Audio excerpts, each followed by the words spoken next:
أعوذ بالله من الشيطان الرجيم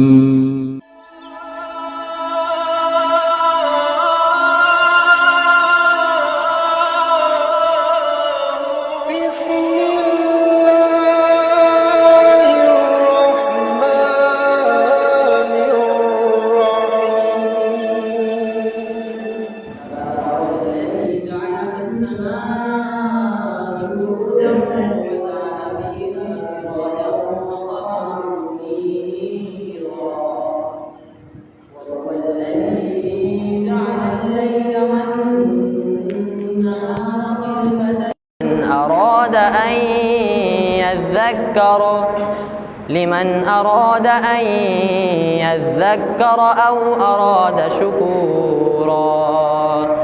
وعباد الرحمن الذين يمشون على الأرض هونا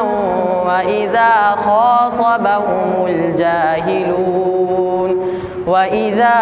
خاطبهم الجاهلون قالوا سلاما والذين يبيتون لربهم سجدا وقياما والذين يقولون ربنا اصرف عنا عذاب جهنم إن عذابها كان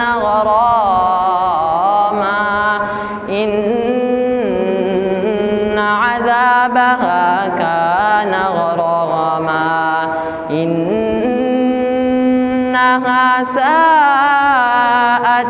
إنها ساءت مستقرا ومقاما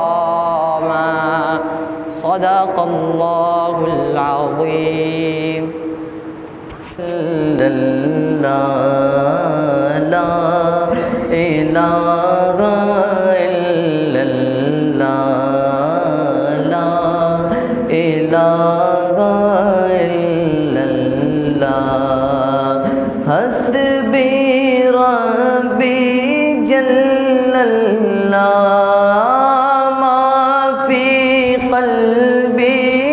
غير الله نور محمد صلی اللہ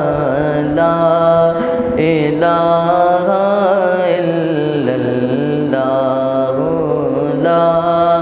الہ الا اللہ مولا دل کا زنگ چھڑا قلبی نوری پائے جلا مولا دل کا زنگ چھڑا قلبی نوری پائے جلا مولا دل کا زنگ چھڑا قلبی نوری پائے جلا دل کو کر دے آئینہ جس میں چمکے یہ کلمہ لا الہ الا اللہ لا الہ الا اللہ ہو لا الہ الا اللہ کھل جائیں در جنت کے دوزخ کی سب آگ بجھے کھل جائیں در جنت کے دوزخ کی سب آگ بجھے دل سے کوئی ایک بار کہے لا الہ الا اللہ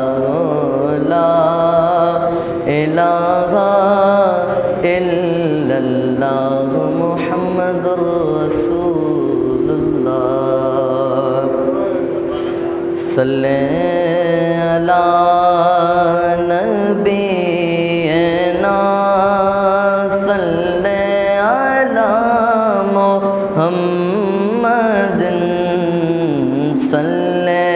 علی نبینا صلی علی محمد وہ جو نہ تھے تو کچھ نہ تھا اور وہ جو نہ ہو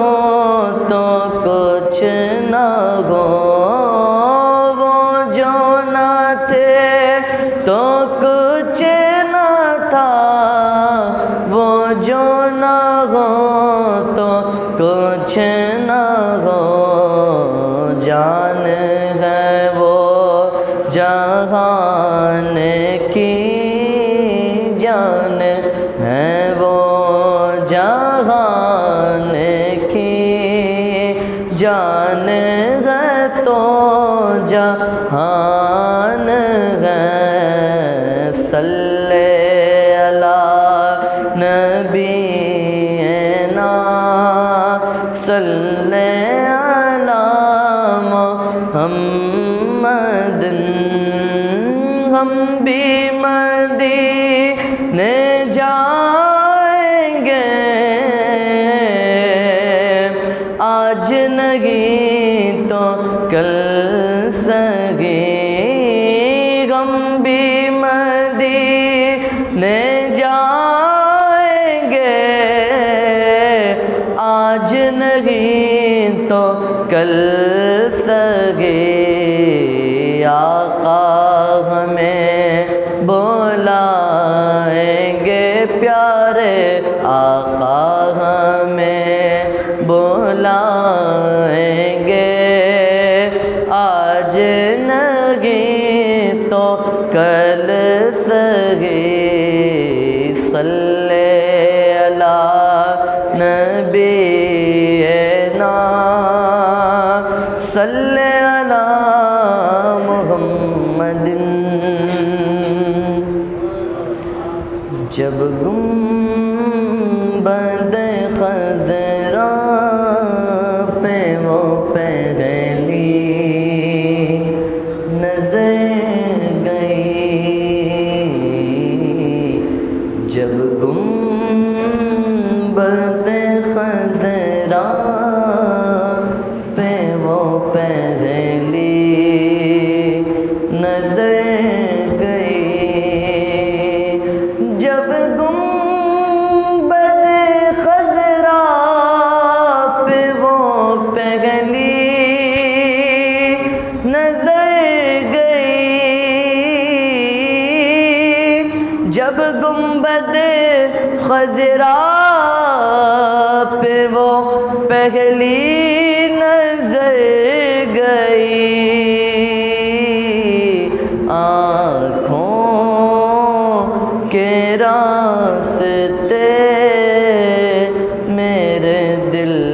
میں اتر گئی آنکھوں کے راستے میرے دل میں اتر گئے جب گنبد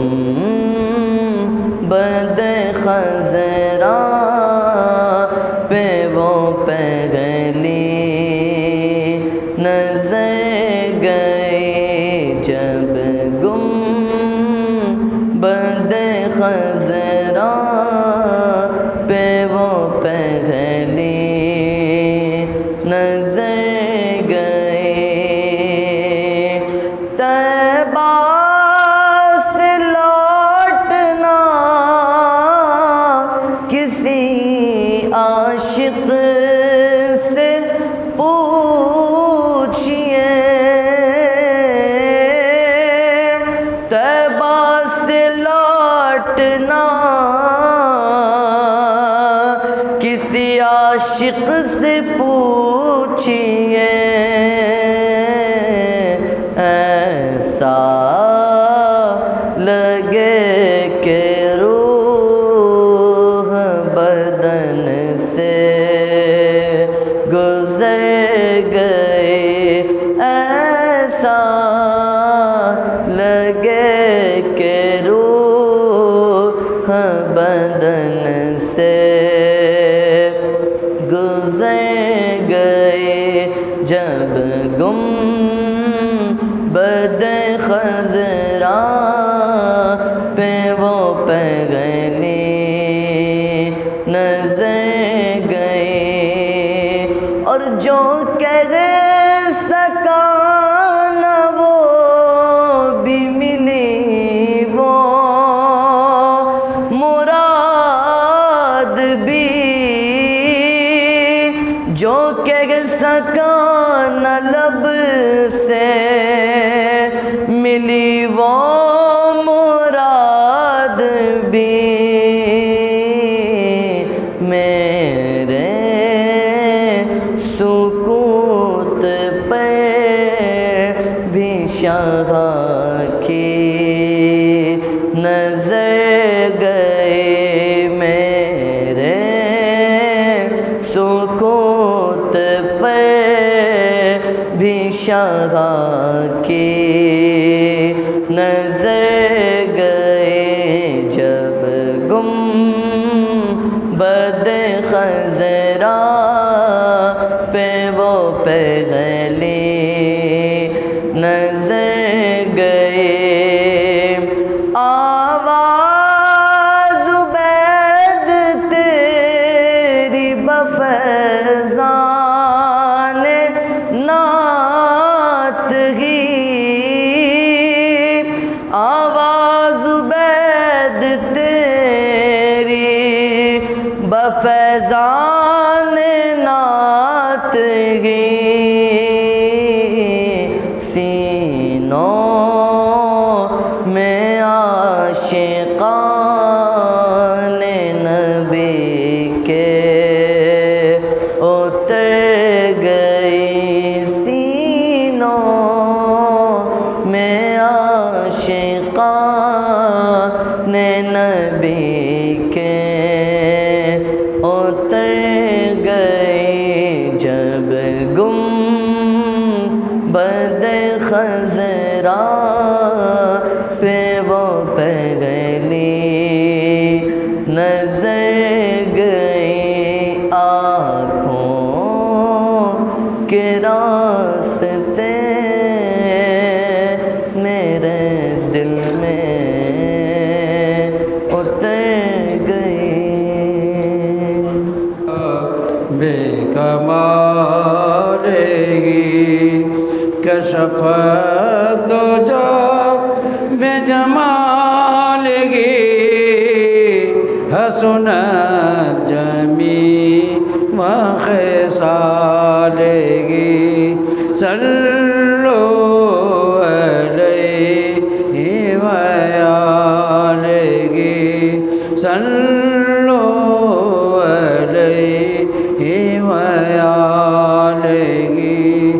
بلغ العلا بکمالہ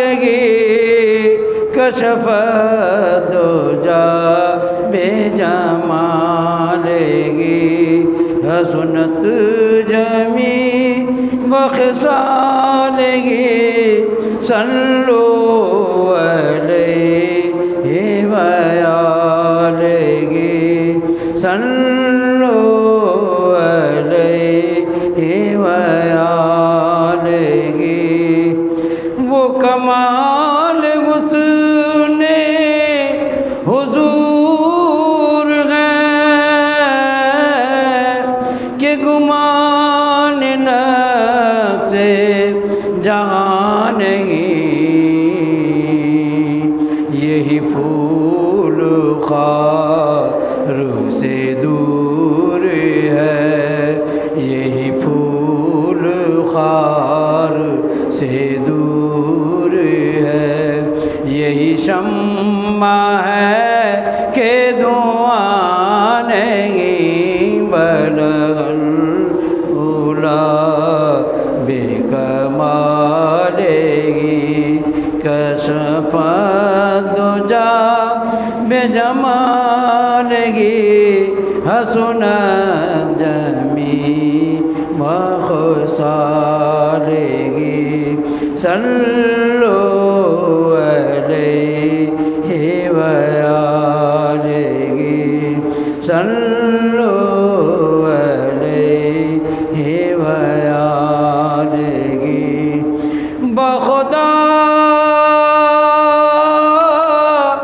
خدا کہیں گی در نہیں اور کوئی مفر مکر جو وہاں سے ہو یہاں کے ہو جو وہاں سے ہو یہاں کے ہو جو یہاں نہیں تو وہاں نہیں بلغ اللہ بے کمال کشف الدجا بے جمال حسنت جمیع خصالہ صلوا علیہ وآلہ صلوا علیہ وآلہ نظر میں کعبہ بسا ہوا ہے نظر میں کعبہ بسا ہوا ہے مدینہ دل کی کتاب میں ہے نظر میں کعبہ بسا ہوا ہے مدینہ دل کی کتاب میں ہے میں رات دن پڑھ رہا ہوں اس کو میں رات دن پڑھ رہا ہوں اس کو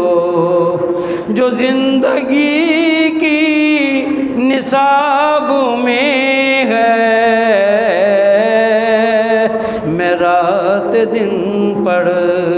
رہا ہوں اس کو جو زندگی کی نصاب میں ہے نظر میں کعبہ بسا ہوا ہے مدینہ دل کی کتاب میں ہے نفاذ حق میں یہ دیر کیسی حضور کی اتباع کر لو نفاذ حق میں یہ دیر کیسی حضور کی اتباع کر لو نظام دی کا تو ذکر سارا نظام دی کا تو ذکر سارا خدا کی اپنی کتاب میں ہے نظام دی کا تو ذکر سارا خدا کی اپنی کتاب میں ہے نظر میں کعبہ بسا ہوا ہے مدینہ دل کی کتاب میں ہے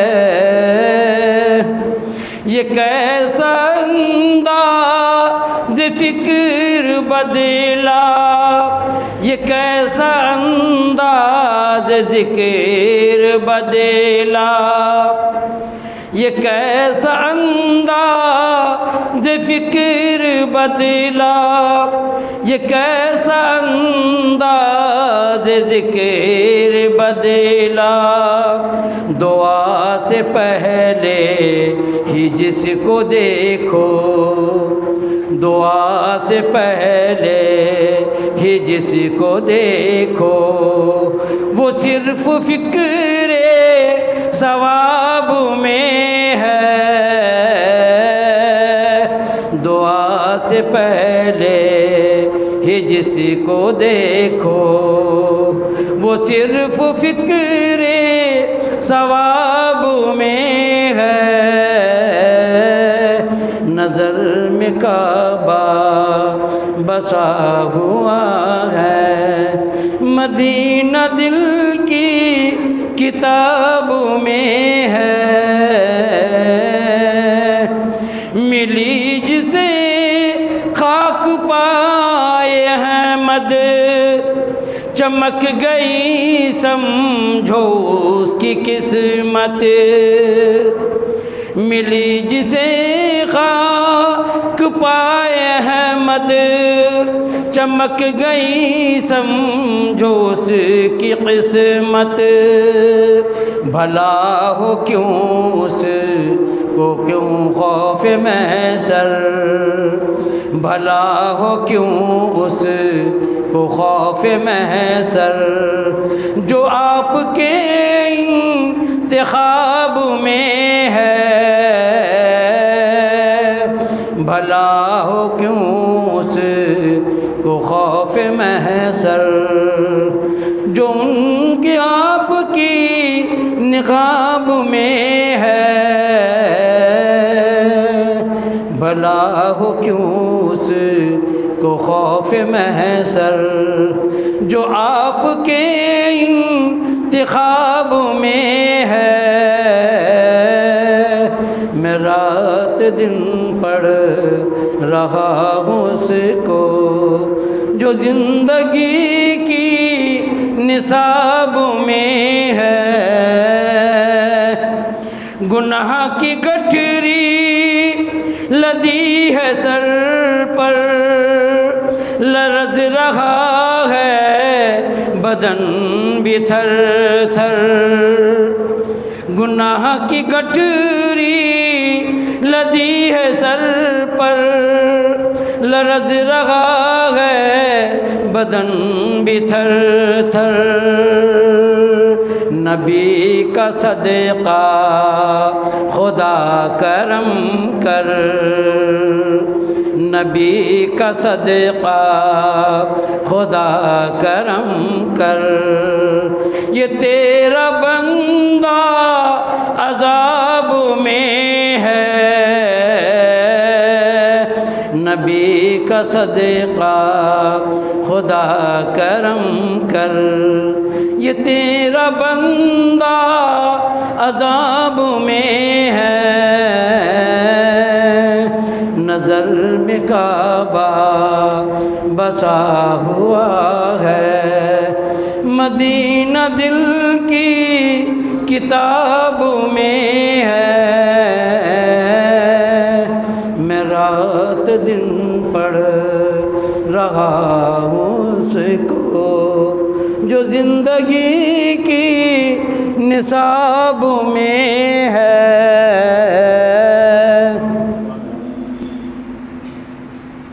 یہ تھے جامع مسجد عثمان غنی کی مؤذن صاحب، جنہیں آپ اکثر سماعت کر رہے ہوتے ہیں۔ اب میں مسجد کے بزرگ صنفاء کو دعوت نعت دینے جا رہا ہوں کہ وہ آئیں اور بارگاہ کونین میں ہدیہ نعت پیش کریں۔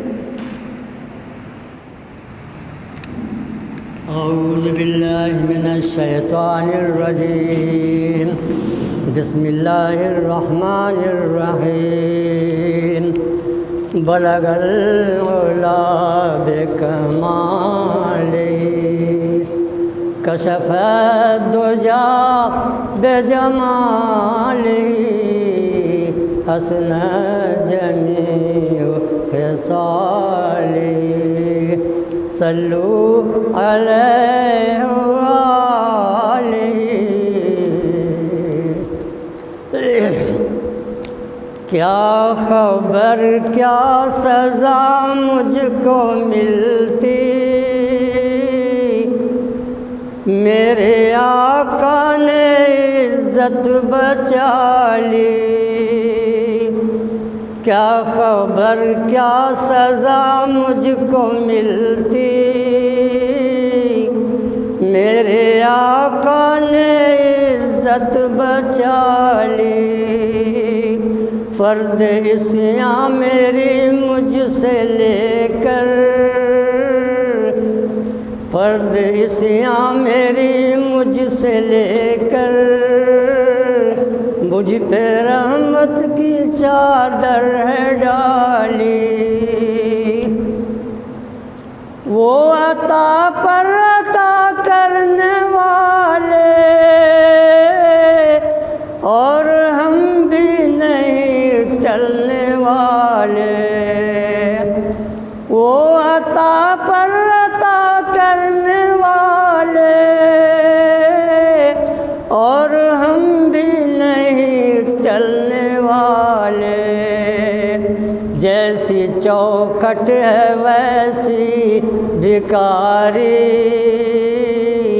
جیسے داتا ہے ویسے سوالی، جیسی چوکھٹ ہے ویسی بھکاری،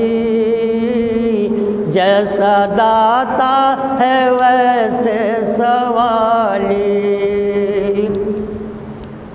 میں گدا ہوں مگر ان کے در کا، وہ جو سلطان کون و مکان ہے، میں گدا ہوں مگر ان کے در کا،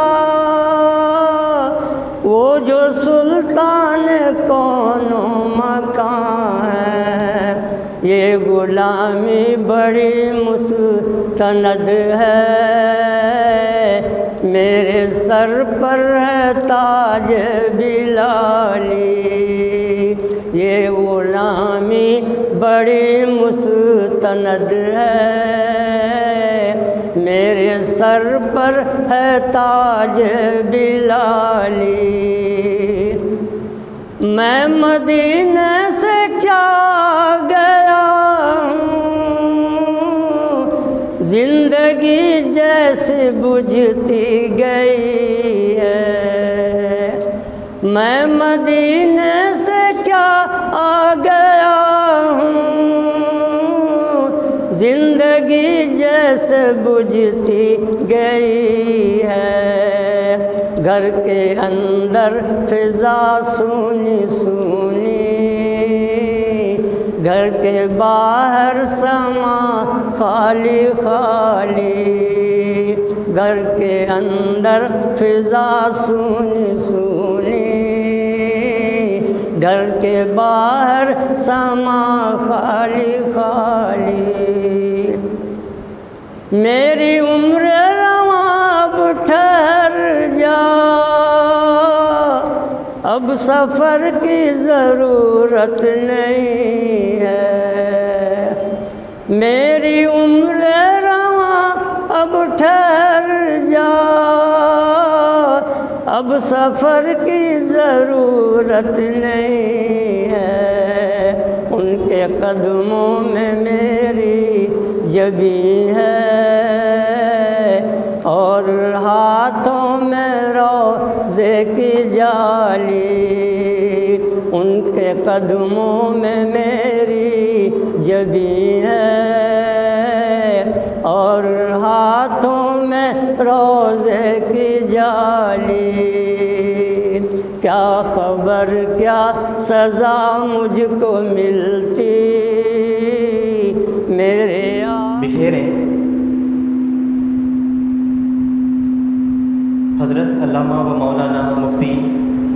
اکمل سعیدی صاحب۔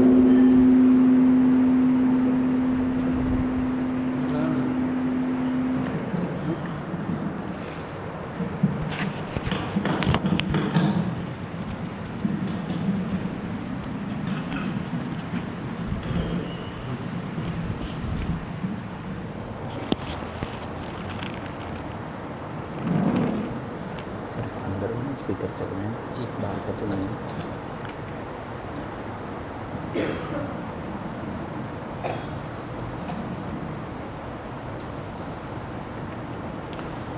بسم اللہ الرحمن الرحیم الحمد للہ الذی من علینا وہدانا الی دین الاسلام والصلاة والسلام علی سید الانام وعلی آلہ واصحابہ الکرام اللہم ارنا الحق حقا وارزقنا اتباعہ اللہم ارنا الباطل باطلا وارزقنا اجتنابہ۔ درود شریف پڑھ لیجیے۔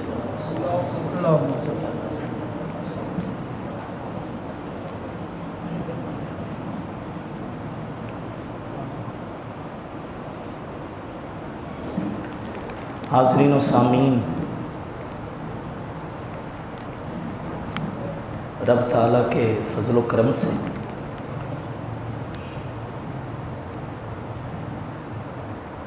یہ بابرکت اور عزت و عظمت والی گھڑیاں زندگی میں ہم سب کو نصیب ہو رہی ہیں۔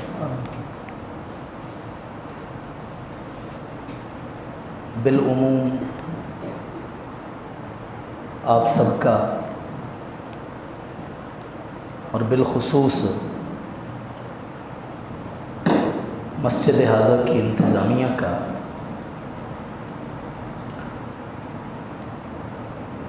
اور خصوصاً بالخصوص اپنے مخلص دوست برادر بھائی محمد یوسف صاحب کا قلبی طور پر میں متشکر ہوں کہ جن کی معرفت سے آپ حضرات سے ہم کلام ہونے کا مجھے شرف مل رہا ہے۔ اس محفل کے انتظام میں اور اس کو ترتیب دینے میں اور اس کار خیر میں جس کا جتنا حصہ ہے اللہ تعالیٰ اپنی بارگاہ میں اس کی یہ نیکی مقبول اور منظور فرمائے۔ چند گزارشات انسان اور مقصد حیات کے عنوان کے تحت جو آپ سے کرنی ہے، بڑی انتہائی اہم اور بنیادی باتیں ہیں۔ یہ الگ بات ہے کہ یہاں آنے کا جو مقصد تھا وہ ملاقات تھی، اور اس بہانے واعظ و نصیحت،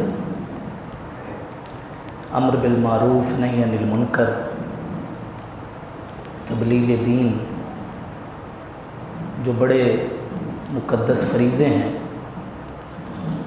انہیں نبھانے کا بھی موقع مل رہا ہے۔ گزارش یہ ہے کہ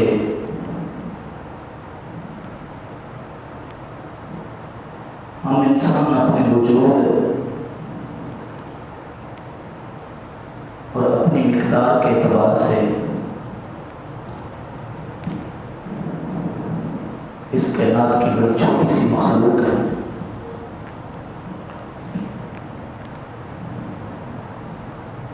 یہ کائنات کتنی وسیع ہے، اس کا اول کہاں سے ہے، اس کا آخر کہاں ہے، ہمارے علم ہماری عقل کی یہاں تک رسائی نہیں ہے۔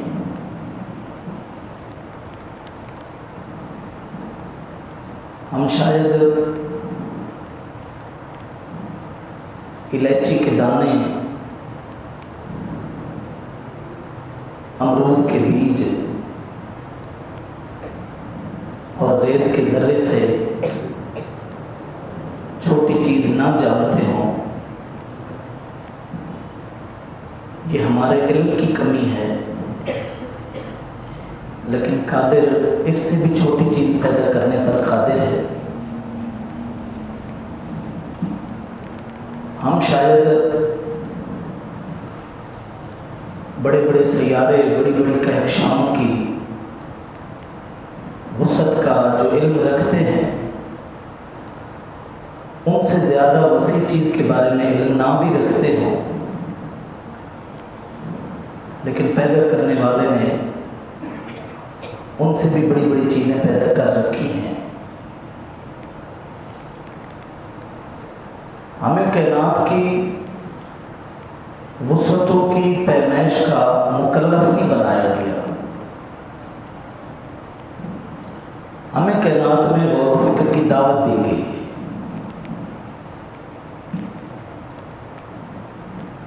اور اس غور و فکر کا جو نتیجہ ہے وہ ہمارا عقیدہ بھی ہے، نظریہ بھی ہے،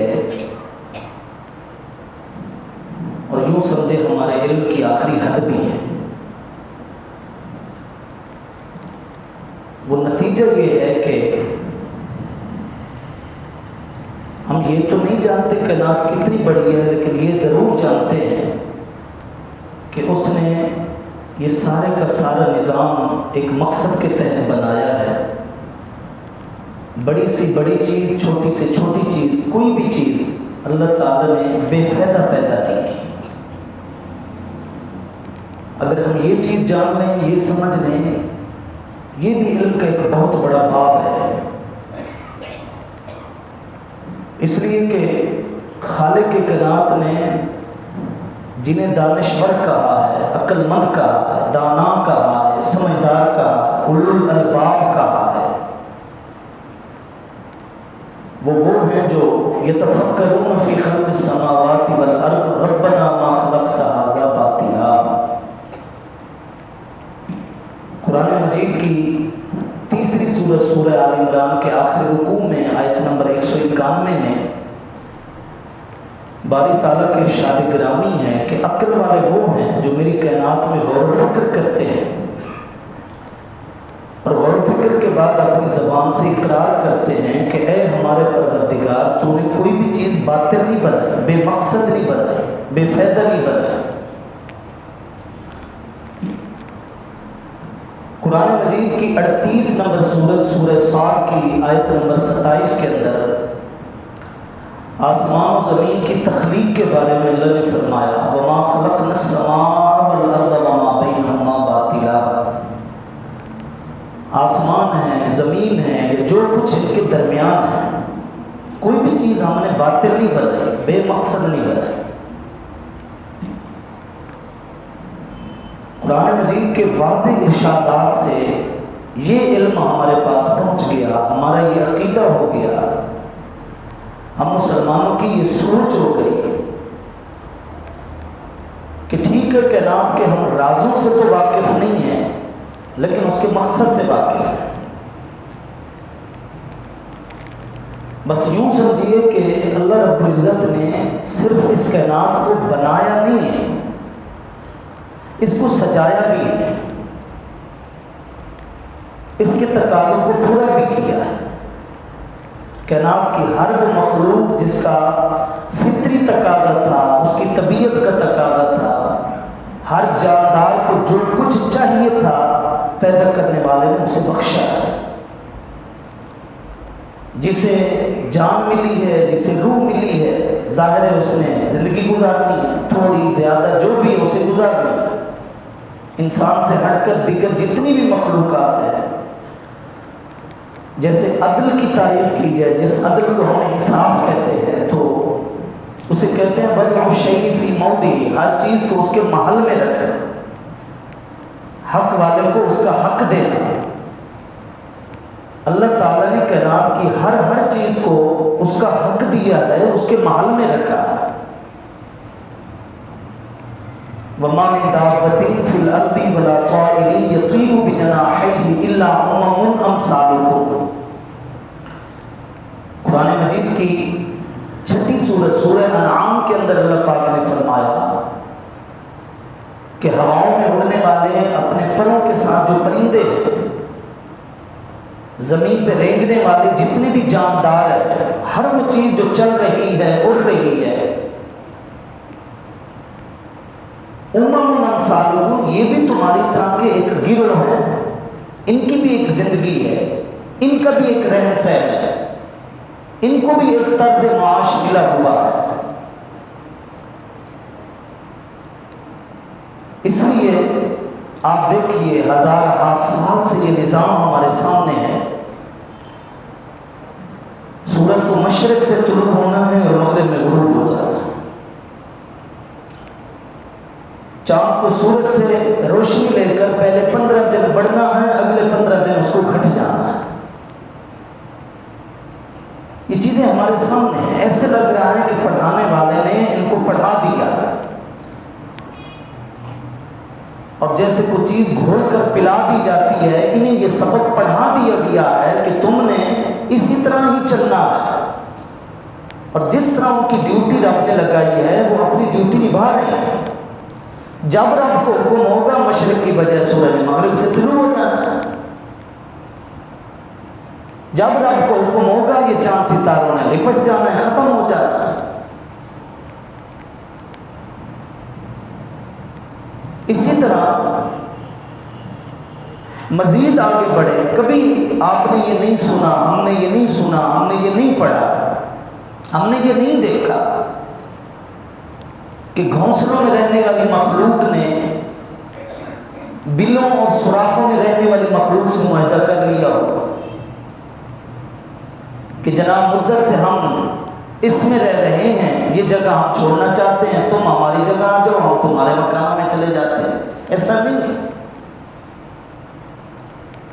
یہ جو شعور حیات ہے، یہ جو زندگی کا شعور ہے، یہ اللہ تعالیٰ نے ہر مخلوق کو اپنا اپنا دیا ہے۔ یہ ہم لوگ دیہات سے اکتاتے ہیں، شہروں کی طرف آتے ہیں، شہروں سے اٹھتے ہیں، بڑی بڑی جو سوسائٹیاں ہوتی ہیں، ولاز ہوتے ہیں، بڑی بڑی کالونیاں ہوتی ہیں، ہم ان کا جا کر رخ کرتے ہیں۔ زندگی ختم ہو جاتی ہے لیکن ہماری یہ حوث ختم نہیں ہوتی۔ یہ انسان ہے جو اپنا طرز معاش بدلتا رہتا ہے۔ آپ کو دیگر مخلوقات میں ایسا کچھ نہیں نظر آئے گا۔ تو جس چیز کو اللہ تعالیٰ نے پیدا کیا ہے، اگر وہ جاندار ہے تو اس کا طرز زندگی اللہ نے اس کے اپنی حیثیت کے مطابق جتنی اس کے اندر سہنے کی، برداشت کرنے کی قوت تھی، اللہ نے اسے دیا۔ جناب حضرت موسیٰ، جناب حضرت ہارون سلام اللہ تعالیٰ علیہما، دونوں بھائی، اگرچہ حضرت ہارون علیہ السلام عمر میں بڑے تھے، 10 سال تقریباً بڑے تھے حضرت موسیٰ علیہ السلام سے،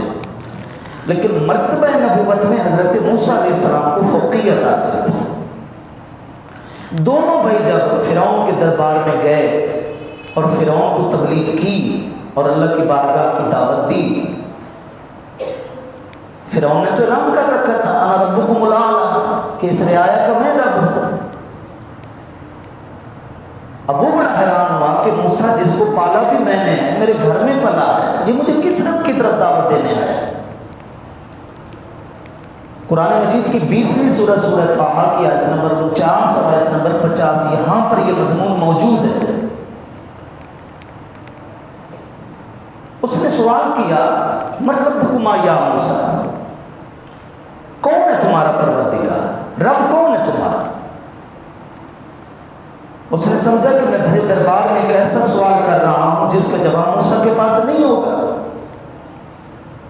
یہ شکست کھا جائیں گے۔ لیکن اس موقع پر حضرت موسیٰ علیہ السلام، اب دیکھیں کلیم اللہ، اولو العزم پیغمبروں میں سے ایک پیغمبر، اور وہ بھی فرعون کے سامنے اپنے رب کا کیا تعارف کروا رہا ہے؟ آپ نے جواب دیا ربنا الذی اعطی کل شیء خلقہ ثم ہدی، ہمارا رب وہ ہے جس نے ہر چیز کو شکل بھی دی ہے، ہر چیز کو عقل بھی دی ہے، ہر چیز کو صورت بھی دی ہے، زندگی گزارنے کا ڈھنگ بھی سکھایا ہے، ہدایت بھی دی ہے، رستہ بھی دیا۔ اب یہاں پر صرف انسان کی تو بات نہیں ہے، اہل علم بھی بیٹھے ہیں، ویسے عام آدمی بھی اس بات کو سمجھتا ہے آتا کل شیء، ہر چیز کو